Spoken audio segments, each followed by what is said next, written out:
From Penn State Health, this is Ask Us Anything About Suicide. I'm Scott Gilbert. Suicide rates are headed in the wrong direction. In 2016, 45,000 Americans aged 10 or older took their own lives, reflecting a rise of nearly 30% since 1999. Statistically, about 120 people per day in the U.S. commit suicide. We're going to explore the issue and perhaps more importantly, how you can get help for someone you love. On today's program, Ask Us Anything About Suicide, and here to talk with us is Dr. Ahmad Hameed. He's a psychiatrist here at the Milton Hershey Medical Center. Thanks so much for your time today. Thank you, Scott, for giving me the opportunity to talk about this important public health issue. My pleasure. And we hear a lot about the numbers, especially recently suicide has been in the news. But to dive behind the numbers, for someone who's a family member, for whom they've seen this happen to somebody take their own life, all that matters is that one person. What is the impact like on family members, friends when this happens? Huge. The impact is huge. And the first question that family members struggles is, why him? Why didn't we see it coming? What we could have done to help and prevent this act. So there's a lot of guilt. There are a lot of questions that they struggle with. And of course, as we mentioned in the intro, the numbers are headed in the wrong way. We've seen a remarkable increase over the last 20 years or so. Do we have any idea what the main causes are, knowing that there is not just one? There are multiple causes, and you're absolutely right. Over the last 20 years, since 1999, the numbers have been steadily going up. And I think for 2016, we had about around 45,000 suicides in the United States. It's about 125 suicides per day. Unfortunately, I would love for us to talk more about suicide throughout the year, because again, it's, as I mentioned, it's a public health issue. But whenever there are celebrity suicides, people focus on why, when, what, and then with the passage of time, they forget about the other 120 plus suicides per day. So I think it's very important for us to consistently talk about it. As far as what has been happening over the last 20 years or so, there are many factors. Economic downturn at one point is when in the early 2000s it started creeping up. Access to firearm, opioids, difficulty getting into mental health providers, alcohol and drug use. These are all factors. Plus, people are living longer, and as the data would show, extremes, the highest number of suicides are in folks between ages of 40 and 55, and then again, ages 85 and older. So these are the folks these are the age groups who are at the maximum risk of attempting suicide. But we can't say, paint all of them with a broad brush and No, say that it's always depression that causes it. There's no one mental health cause, right? No, there's no one mental health cause. To put it simply, there are risk factors. So, but again, not all people who have those risk factors attempt suicide. So it's predictably unpredictable. And that is the biggest problem with identifying people who actually are going to commit suicide. You're watching Ask Us Anything About Suicide from Penn State Health. Alongside Dr. Ahmad Hameed, I'm Scott Gilbert, and we welcome your questions. Whether you're watching this video live or even on playback, feel free to add them to the comment section below this Facebook post, and we'll make sure that we get you some answers about this very important topic. We talk about how, what should I look for in a family member? And it can be, I think, rather elusive. Sometimes you have people who will say, oh, I'm going to kill myself, and you think they might be joking. They might not. But sometimes the signs may be more subtle. So where to begin with spotting the signs? Absolutely. Scott, data has shown that about 90 to 95% people who actually commit suicide have either a diagnosed or diagnosable mental health issue. It could be depression, it could be anxiety, it could be bipolar disorder, they could be suffering from substance-related problems, could be schizophrenia or anything on those lines. So family members need to be very mindful of these people. Let's say if we are talking about somebody who's sad and depressed, worsening of their mood symptoms, sleeping too much, sleeping too little, isolating, getting their finances in line, maybe going out and buying a firearm, consuming too much alcohol, maybe pain medication. All these things may be uncharacteristic of that person. Absolutely. So they need to be mindful. On the other hand, if they have bipolar disorder, keeping an eye on their manic or hypomanic symptoms worsening. If they have issues with drugs and alcohol, keeping and identifying whether they are using more. And again, it happens. There is a pattern. So as far as family members are concerned, they should, and asking them, most important thing is asking them, are they okay? Do they need help? Do they need support? Do they want them to do something for them? These are important things. Family members should not be afraid to ask the question, are you okay? Do you have any thoughts of hurting or harming yourself? These are very simple things. And remember, these folks who commit suicide or attempt suicide, at a lot of time they are just wanting somebody to just reach out and grab them and just latch onto them and prevent them from this act. I know that we have a question from Lisa online, right along these lines. She's asking, how do we know if a loved one is serious, and what if they refuse to see a doctor? So let's say that someone has kind of confronted the family member or tried to comfort them and say, listen, I'm concerned for your well-being. I think you should get help. And if that person says no, what to do next? You're absolutely. What I would tell the family members is they should not become somebody who's an expert at identifying how high or low the risk factor is. The standard operating procedure and the prudent response is making sure that their loved one is connected with the right person who can help them and evaluate the risk. If they refuse, there are many options. They can be brought into an emergency room. Crisis can be called in.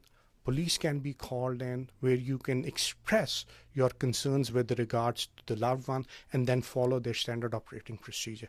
But it's extremely prudent for the loved one to be evaluated by the right person who can make the judgment as far as how high or low the risk is. And we will make sure that we add in the comment section below this Facebook post links and phone numbers to resources that you can use if you suspect that something is not right with a friend or family member on this issue.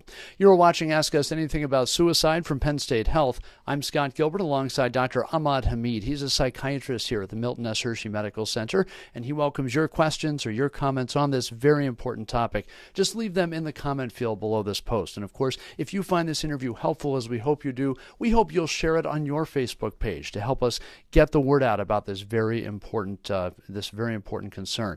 You know, statistically, Dr. Hameed, more men than women commit suicide. Yet the CDC says that the rates among women are rising faster than men. What do we know about the gender disparities around this issue? Absolutely. Data over the last 20 years is absolutely clear. Men are 3 to 4 times more likely to commit suicide, and as far as women are concerned, they attempt more, and they have more suicide attempts. As we move forward, the things that men and women use as far as vehicles to complete the act are different. A majority of the time in men, they use firearms. Firearms are extremely lethal. When it comes to the opposite gender, the females, they generally, at times, majority of the time, they use medications and overdose means which where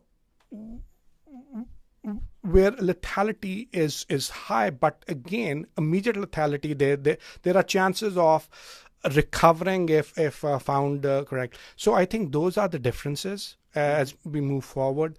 But again, the risk of suicide still is high in both genders, but men 4 times more than women.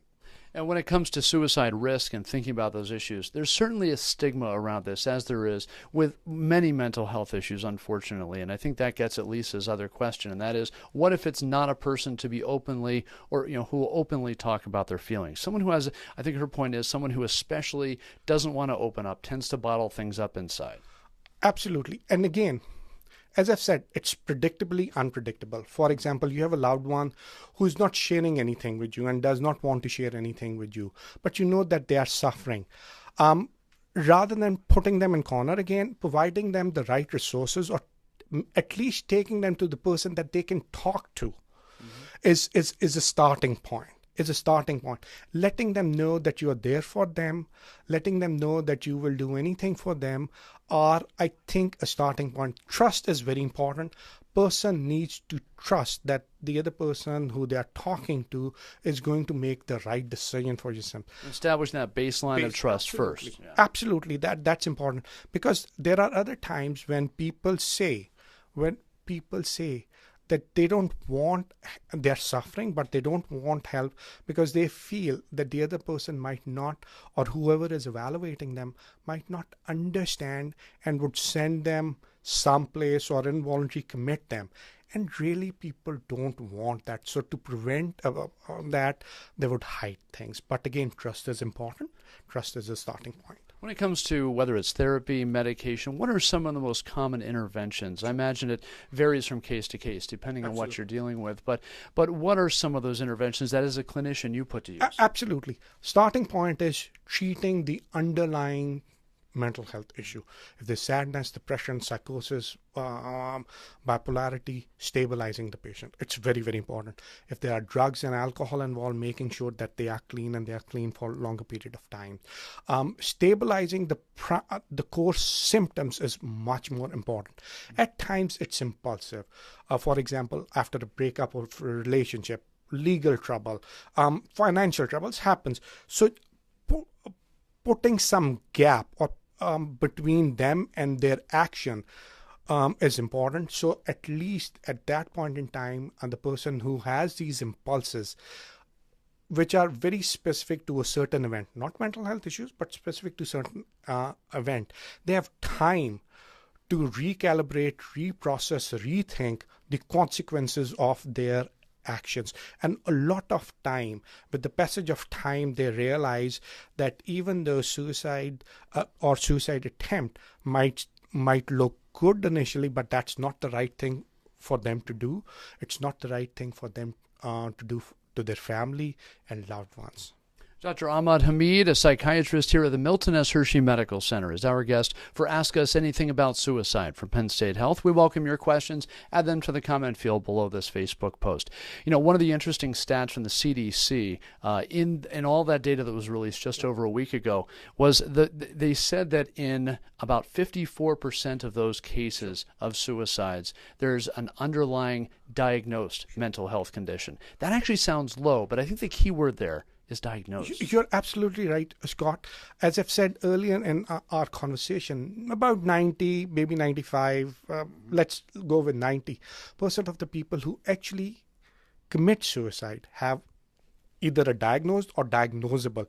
Just because somebody did not see a psychiatrist, primary care provider, or was not on any medication, doesn't mean that they were not suffering from depression, anxiety, worsening of their mood symptoms or psychosis, or they had issues with substances, alcohol, opioids, or etc. Now, another interesting thing about the CDC stats is the variance in geography. For example, extremely low suicide rates in a place like Washington, D.C., yes. High rates in Montana, yes. And somewhere in the middle, states like Pennsylvania. Do we know anything about the geographical disparity? Oh, absolutely. Again, simple. It sounds like a complicated question, but again, explanation is very simple. So what do we have in Montana? We have a small population. We have people who are spread far apart. We have lack of mental health services. We have lack of mental health resources. Families, when it comes to families, social support, people are not as closely connected. So again, it's there.